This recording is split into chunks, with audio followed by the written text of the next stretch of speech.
قصتنا النهاردة عبارة عن جريمة غريبة جدا يعني. القصة مستوحاة من أحداث حقيقية، بس احنا غيرنا الأسامي والمكان عشان نقدر نخلق جو حلو وممتع للقصة. فاستمتع معانا وانت بتسمع قصص الهاوي، وعايزك تركز في التفاصيل وتفكر كمان مكانه وتشوف هتعمل ايه معايا. ويلا بينا.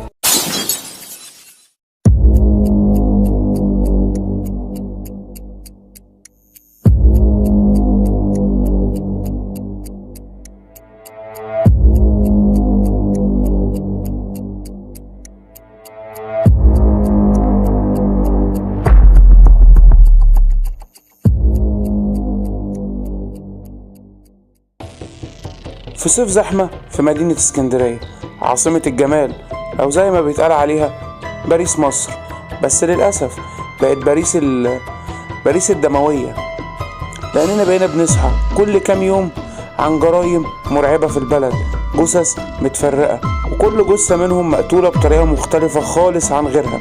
لكن مع كل بحث وتحقيق بنلاقي خيط رفيع واحد بين كل طريقة من طرق الموت دي.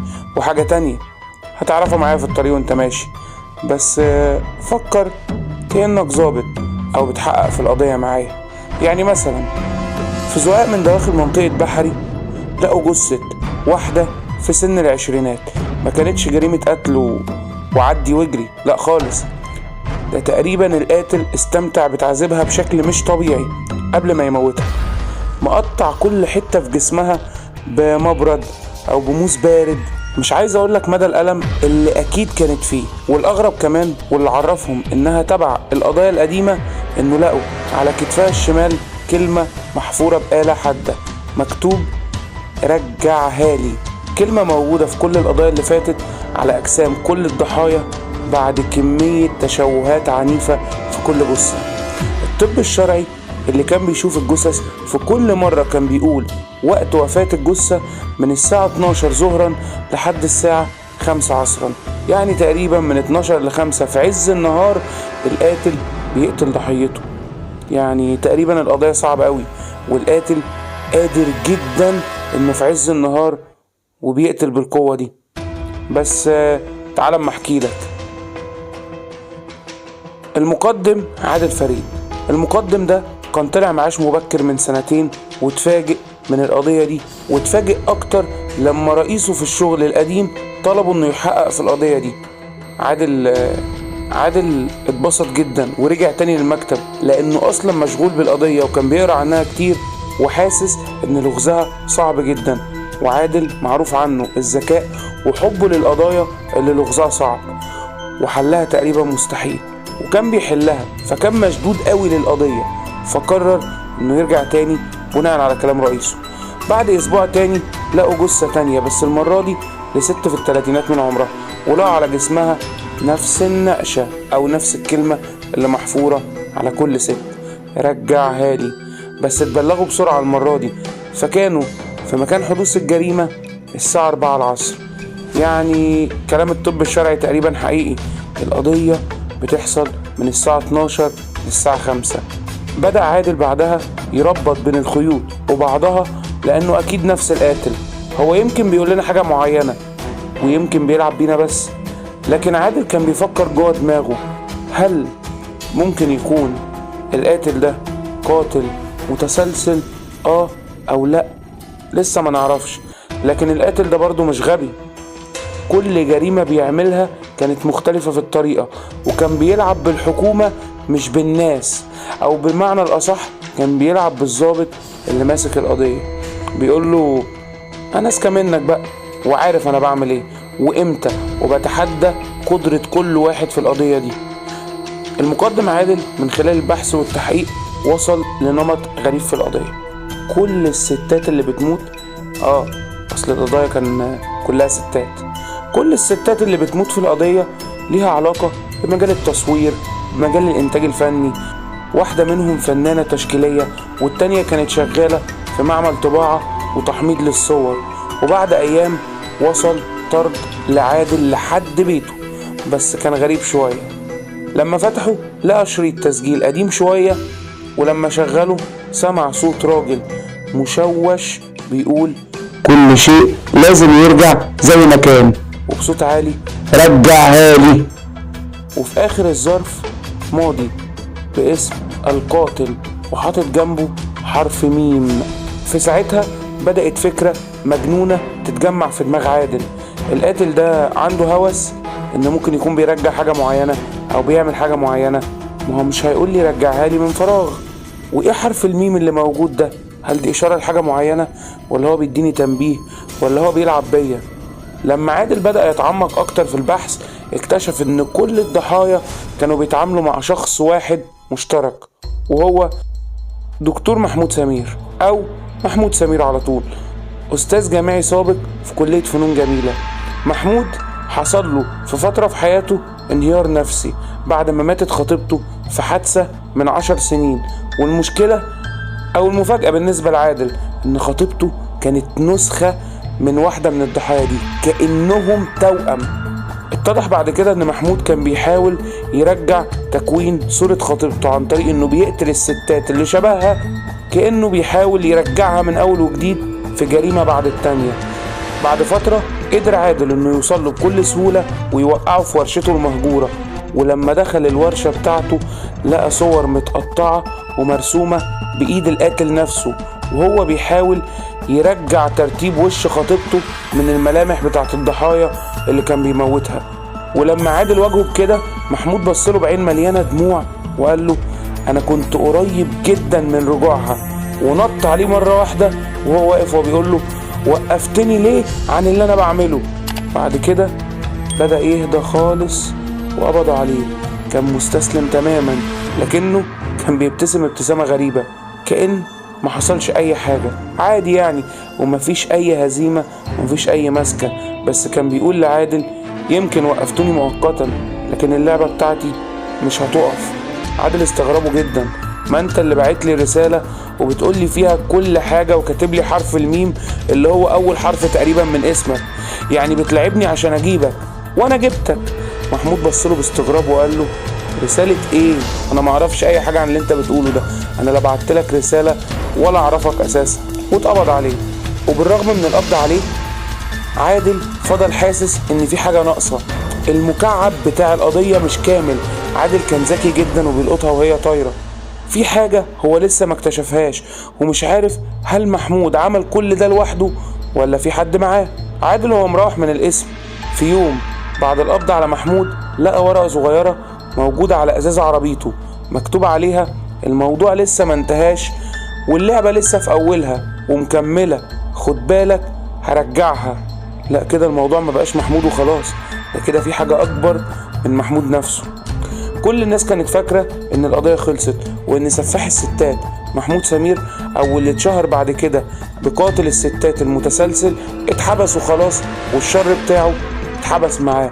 بس اللي الناس ما تعرفوش ان الشر عمره ما بيتحبس، الشر بيستنى شوية ويشوف اللحظة اللي يقدر يرجع فيها، وللأسف بيرجع أنيل من الأول. وبعد 3 شهور بس من القبض على محمود مصر كلها صحيت على خبر مفزع هز البلد: هروب السفاح قاتل النساء القاتل المتسلسل محمود سمير من السجن في ظروف غامضة. إنما السؤال أكيد هتقولي إزاي هرب؟ للأسف لا، السؤال ما كانش إزاي هرب، السؤال الحقيقي هرب ليه ورايح فين وإيه آخره. أول علامة لمحمود على رجوعه لنفس حياته كانت في طريقة هروبه. دخلوا المكان اللي كان محبوس فيه، لقوا الحارس اللي كان واقف قدام زنزانته بيحميها مقتول بطريقة بشعة، راسه مفصولة عن جسمه ومتعلقة على باب السجن، وجنبه هو في الأرض ورقة صغيرة قوي مكتوب فيها أنا ما خلصتش، أنا لسه بادئ. هنا المقدم عادل فريد عرف إن دي مش جريمة، دي رسالة، ورسالة بشعة من قاتل هيعيش البلد في يومين جحيم لحد ما نرجع نمسكه تاني. بعد يومين الصبح بدري كده الدنيا اتقلبت على جريمة جديدة. جثة بنت في الثلاثينات شغالة مصورة فوتوغرافية، لقوها متعلقة في استوديو التصوير بتاعها، والغريب ان هي ما كانتش متعلقة عادي، لا وشها كان متبهدل حرفيا كأن القاتل بيلعب في وشها، او زي ما احنا عارفين بيرجع تشكيل ملامحها بآلة حادة كأنه بيرسمها من أول وجديد. لكن اللي كان أغرب إن هما لما فحصوا كاميرات المكان لقوا إن آخر صورة اتصورت قبل الجريمة صورة محمود سمير وهو واقف ورا الضحية ومبتسم ابتسامة غريبة، نقدر نقول ابتسامة مرض نفسي. طب ازاي؟ والباب كان مقفول عليها لوحدها، او نقدر نقول احنا لما فتحنا الشقة لقينا الباب كان مقفول. 5 أيام بعد الجريمة دي ونصحى على خبر مع ضحية جديدة، بنت تانية بس المرة دي شغالة في محل فساتين. لما البوليس دخل المحل كانوا متخيلين ان هم هيلاقوا الجريمة بشكل مش طبيعي، لكن اللي شافوه كان ابعد من خيالهم. البنت كانت قاعدة على كرسي لابسة فستان فرح ابيض بس راسها مش موجودة، كأن القاتل محمود حط جسم واحدة على فستان ابيض وهيجيب دماغ بعد كده يركبها عليها. المرض اكل دماغه من اولها لاخرها. وجوه المحل مكتوب على المراية ورقة رجعها لي، وجنب الكلمة رسمة عادل ما فهمهاش، عبارة عن قفل جواه قطع زي ازاز متكسر وحواليها زي ما يكون في ورد فرح. ساعتها عادل فهم حاجة، القاتل مش بيقتل اي حد، مش عشوائي، هو بيدور على حد معين. لكن ايه القفل وليه جواه ازاز متكسر وليه حواليه ورد؟ عادل ما فهمش. عادل بدأ يدور في حياة محمود سمير واكتشف حاجة غريبة جدا. كل الضحايا كان في شكلهم حاجة بتشبه خطيبة محمود اللي ماتت من فترة طويلة. المصورة مثلا كان عندها نفس العيون، البنت اللي في محل الفساتين كان عندها نفس شكل الجسم، وده السبب تقريبا اللي خلاه يلبسها فستان الفرح. طب الجاية هيكون فيها ايه؟ وايه اللي شبه خطيبة محمود اللي ماتت فيها؟ والغريب ان دول كلهم ذنبهم ايه انه يعمل فيهم كده؟ محمود كان بيحاول يرجع شكل خطيبته تاني ولكن جزء جزء.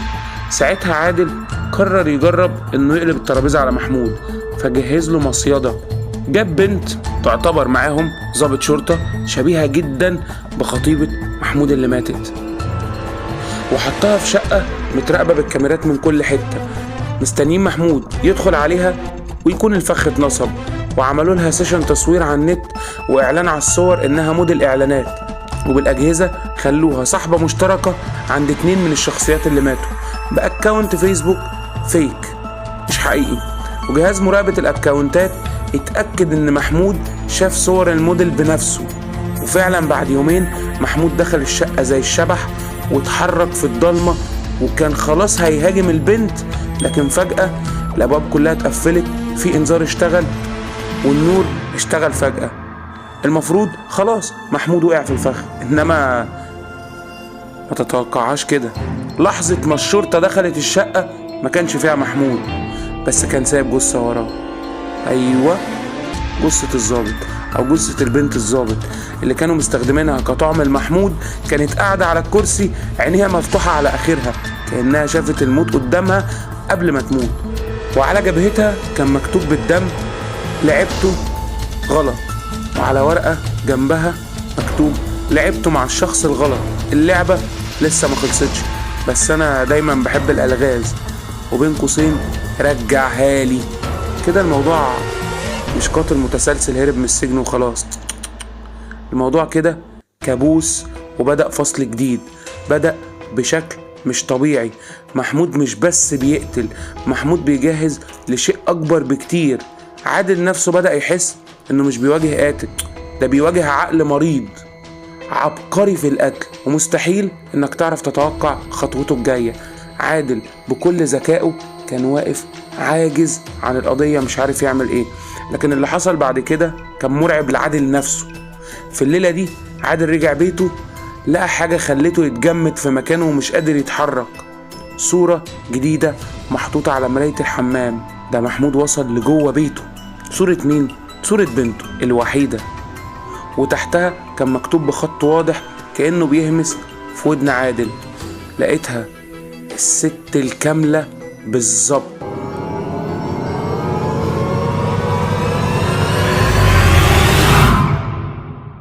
وده كان الجزء الأول من قصتنا، قصة المعيد. لو عجبتك حط لنا لايك وكومنت وما تنساش تعمل لنا سبسكرايب عشان تسمع الجزء التاني والأجزاء اللي بعد كده من قصص كتير. وما تنساش تخش تشوف القصص اللي فاتت وتسمعها، صدقني هتتبسط، هعيشك جو من المغامرة لذيذ. واحنا بننزل قصة كل يوم جمعة الساعة 8. سلام.